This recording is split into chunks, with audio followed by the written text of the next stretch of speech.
Assalamualaikum warahmatullahi wabarakatuh. Hai mahasiswa semua, rekan-rekan mahasiswa semua, bagaimana kabarnya hari ini? Semoga semua dalam keadaan baik, dalam keadaan sehat, dan selalu dalam lindungan Allah Subhanahu wa Ta'ala. Baik, untuk kali ini materi kita adalah mengenai gaya inersia, dan saya mencoba menerangkan atau membuat video pembelajaran menggunakan rekam layar agar nanti Anda bisa memutarnya berulang-ulang untuk memahami penyelesaian mengenai gaya inersia. Sekilas mengenai gaya inersia, ya, gaya itu adalah gaya yang dimiliki oleh sebuah benda karena kelembamannya. Kita tahu inersia itu berarti lembam atau tahanan, ya, seperti itu. Jadi gampangannya seperti ini, ya. Benda akan cenderung untuk diam ataupun bergerak, ya, seperti itu. Benda yang diam akan cenderung diam karena inersianya, dan benda yang bergerak akan cenderung mempertahankan geraknya karena inersianya. Ya, sebagai contoh, benda yang diam kita mau dorong, tentunya kita butuh effort di sana, butuh gaya yang besar di sana untuk menggerakkan. Dan setelah bergerak, benda juga akan cenderung terus bergerak walaupun gayanya sudah tidak ada lagi. Nah, disitulah ada inersianya, ya, seperti itu. Dan untuk memahami penyelesaian tentang gaya inersia ini, ada 3 langkah penting yang harus Anda kuasai baik-baik. Harus Anda bukan saja kuasai, sangat kuasai, ya. Yang pertama adalah nanti Anda harus memahami besaran-besaran yang terlibat atau istilah-istilah yang terlibat dalam penyelesaian gaya inersia, ya. Kemudian memahami persamaannya, ya. Dan yang penting lagi adalah memahami makna dari persamaan tersebut, ya. Gitu. Pahami besaran-besaran yang terlibat, pahami persamaannya, dan pahami maknanya dari persamaan tersebut. Yang kedua adalah Anda mahir membuat poligon kecepatan, mahir membuat poligon percepatan. Dan setelah dibuat poligon percepatan, Anda nanti mahir menentukan di mana letak titik beratnya dan bagaimana percepatan titik beratnya, ya. Kedua hal ini. Yang ketiga adalah praktekkan, ya. Praktekkan langsung untuk melakukan penyelesaian gaya inersia. Dan tujuan dari pertemuan hari ini adalah Anda paham mengenai besaran yang terlibat pada gaya inersia, kemudian Anda paham apa hubungan antara gaya resultan dengan gaya inersia, dan yang ketiga Anda paham atau terampil menyelesaikan penyelesaian gaya inersia. Oke, itu step-step yang harus Anda pahami dan Anda harus sangat-sangat kuasai. Oke, kita sekarang masuk ke bagian pertama. Ini video part 1, video bagian pertama mengenai memahami besaran-besaran yang terlibat, memahami persamaannya, dan memahami maknanya, ya. Seperti terlihat di layar, itu ada besaran-besaran yang terlibat. Yang pertama ada namanya gaya resultan, ya, gaya resultan. Jadi sebuah benda yang bergerak, ya, kalau terhadap suatu titik acuan tertentu, tidak hanya benda itu melakukan gerakan translasi, tetapi juga ada gerak rotasi di sana. Nah, yang menggerakkan ini tentunya adalah gaya, dan rotasi itu juga nanti, ya, kita tahu akibat adanya momen yang bekerja di sana, ya. Besaran yang pertama yang harus Anda pahami adalah gaya resultan, ya. Besarnya adalah rumusnya adalah F sama dengan massa dikali percepatan titik berat. F sama dengan M dikali AG. M itu massa dari benda, AG itu percepatan titik beratnya, ya. Itu rumusnya, itu nama besarannya, F sama dengan M kali AG. Kemudian ada momen inersia dalam, ya. Jadi itu disimbolkan dengan T, ya. Umumnya itu sama dengan I kali alfa. I itu adalah momen inersia, alfa itu adalah percepatan rotasi atau percepatan sudut dari benda tersebut. Nah, I ini momen inersia itu akan ada di pembahasan di mata kuliah yang lain, utamanya pada struktur ataupun MKM, ya, dengan satuan kilogram meter persegi, dan alfa itu percepatan sudut, ya, dengan satuan radian per detik kuadrat. Jadi ada momen inersia dalam, ya, yang dikandung oleh setiap benda yang bergerak berotasi, ya. Kemudian momen akibat gaya resultan terhadap titik berat, ya, itu disimbolkan dengan MF, katakan di sini sama dengan besarnya adalah F kalikan H. F besar ya, F itu adalah gaya resultan. H itu adalah di sini lengan momen terhadap titik berat, ya, lengan momen terhadap titik berat. Jadi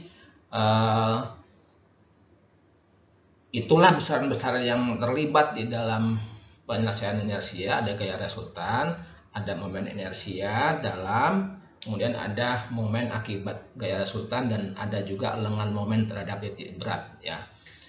Nah, itu pengertian, rumus, dan bagaimana maknanya, ya. Gaya resultan, kita tahu gaya itu punya besar, punya nilai, punya arah, dan punya titik kerja atau lokasi kerja. Nah, besarnya udah tahu kita, F sama dengan MA, ya, dapat angka di sana. Kemudian arahnya bagaimana? Kalau kita lihat di sini, kita lihat di persamaan ini, ya, di persamaan ini, maka ini sesungguhnya mengatakan pada kita bahwa arah dari gaya resultan, arah dari F ini, ya, arah dari F itu adalah searah dengan arah percepatan titik berat, ya. Jadi besarnya M kalikan AG, arahnya sama dengan searah percepatan titik berat, ya. Kemudian lokasinya di mana? Nah, ini yang harus Anda ingat-ingat nih, lokasinya di mana, ya. Jadi kalimat ini Anda harus ingat-ingat, ya. Besarnya gaya resultan itu adalah massa dikalikan dengan percepatan titik berat, ya, yang arahnya searah percepatan titik berat di suatu lokasi, di suatu posisi yang momennya terhadap titik berat itu adalah I kali alfa, ya. Itu Anda ingat-ingat. Gaya resultan besarnya adalah massa dikalikan dengan percepatan titik berat, arahnya searah percepatan titik berat di suatu posisi yang momennya terhadap titik berat itu adalah sama dengan I kali alfa atau sama dengan momen inersia dalam, ya. Sehingga nanti akan kita tahu bahwa bagaimana kita menentukan posisi dari gaya resultan itu dari klausul tadi, ya. Kita lihat. Nah, seperti ini, ya. Maka karena tadi dikatakan bahwa MF sama dengan T, ya, ini sama dengan T. Dengan kata lain, ini adalah F dikalikan H sama dengan I dikalikan alfa.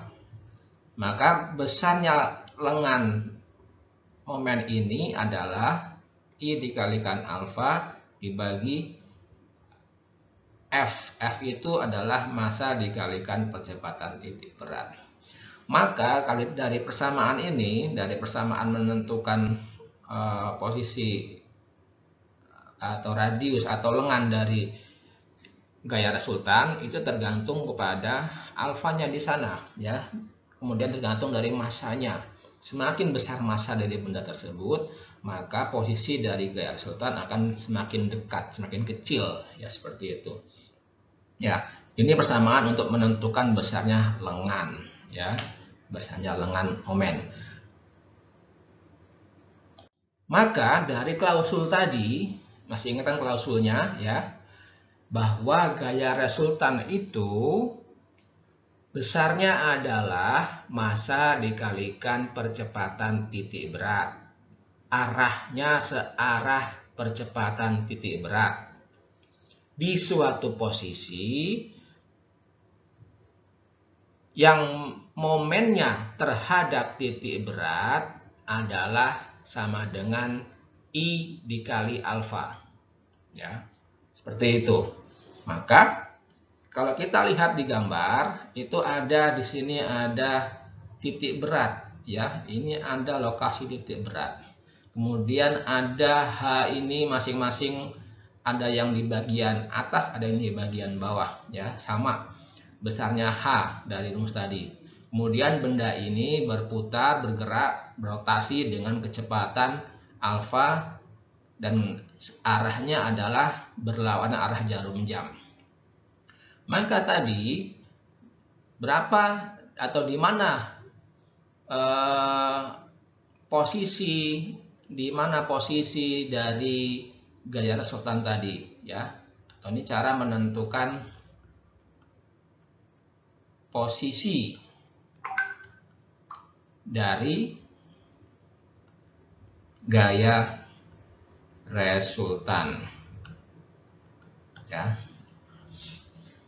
Nih, maka dari klausul tadi bahwa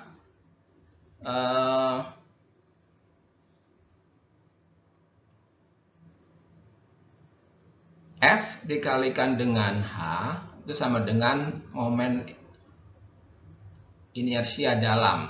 Ini dengan kata lain, arah dari gaya resultan ini, ya, ini juga searah dengan arah percepatan titik berat, ya. Artinya momen dari gaya resultan terhadap titik berat itu sama dengan momen inersia dalamnya atau I alfanya, ya, seperti ini. Maka dari klausul ini kita lihat yang benar itu posisi gaya resultan itu di bawah apa di atas seperti ini. Dan kalau kita lihat yang atas ini F-nya, ya. Ini F, ini H, ini titik berat, maka momennya terhadap titik berat ini arahnya adalah searah jarum jam. Searah jarum jam. Padahal bendanya itu bergerak berotasi dengan arah berlawanan arah jarum jam. Maka posisi gaya resultan yang di atas ini tidak pas, ya, atau salah.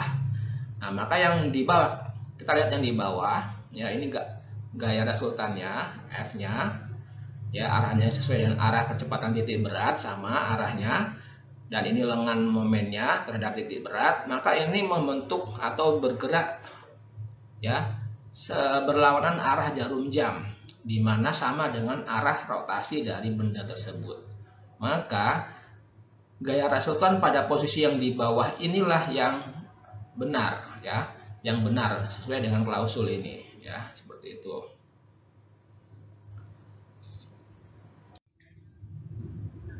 Nah, kita lanjutkan. Di video sebelumnya Anda sudah belajar mengenai memahami besaran, kemudian memahami persamaan dan maknanya, dan menentukan di mana posisi dari gaya resultan, ya. Kali ini saya ingin menampilkan bagaimana atau apa sih gaya inersia itu, ya. Di poin 1 ini dikatakan bahwa gaya inersia itu merupakan gaya kebalikan dari gaya resultan, ya. Apanya yang kebalikan? Adalah arahnya. Ya, kalau besarnya sama, yang berbeda adalah arahnya. Jadi kalau gaya resultan itu arahnya ke atas seperti ini, sebentar, ya. Kalau ini adalah gaya resultannya, maka gaya inersianya adalah ini, ya. Simbolnya menggunakan F kecil, ya. F kecil, gaya inersia.